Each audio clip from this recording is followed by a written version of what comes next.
बिस्मिल्लाहिर्रहमानिर्रहीम। अस्सलाम वालेकुम नाज़रीन, व्लॉग मलक आरफ ऑफिशियल के साथ आप देख रहे हैं। इस वक्त मुझे दरियाए सतलुज के बिल्कुल पेट के अंदर मैं कश्ती पे सवार हूँ।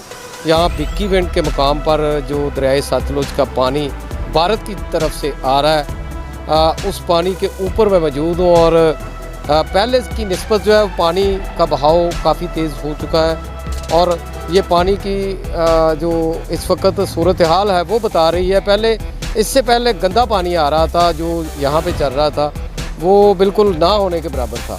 लेकिन अब जो है बहाव तेज़ हो जाने के बायस मालूम होता है कि जो भारत की तरफ से बारिश का पानी छोड़ा गया है, अभी वो उसका बहाव तेज़ तो हो चुका है, लेकिन ना ये 5 फुट से ज़ायद पानी जो है वो उसकी गहराई है।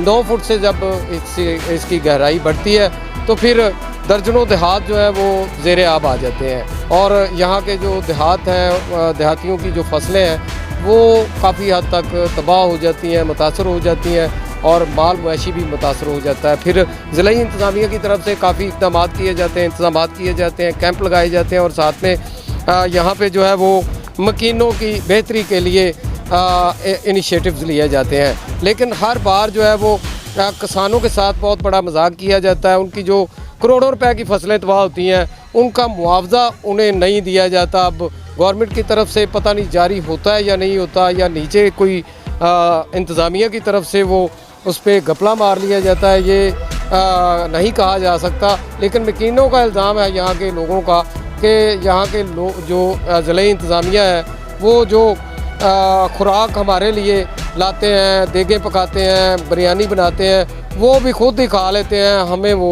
यहाँ तक नहीं पहुँचाते। जो मेडिकल की सहूलियात है वो तो यहाँ पे दी जाती हैं, लेकिन बाकी जो है वो सहूलियात और जो फंड्स हैं वो इन तक नहीं पहुँच पाते। तो बहरहाल मैं इस वक्त यहाँ पे मौजूद हूँ, आपको सूरत हाल से आगाह करना मेरा मकसद था कि भारतीय जारहियत का मज़ारा होना शुरू हो चुका है। NDMA की जानब से ये अलर्ट जारी किया गया है कि भारत जो है वो दरियाए सतलुज में आइंदा चंद रोज़ में पानी छोड़ेगा। जब वो पानी छोड़ेगा तो ज़ाहिर सी बात है फिर यहाँ पे सैलाब आने का अंदेशा है। देखते रहिए मलक आरफ ऑफिशियल।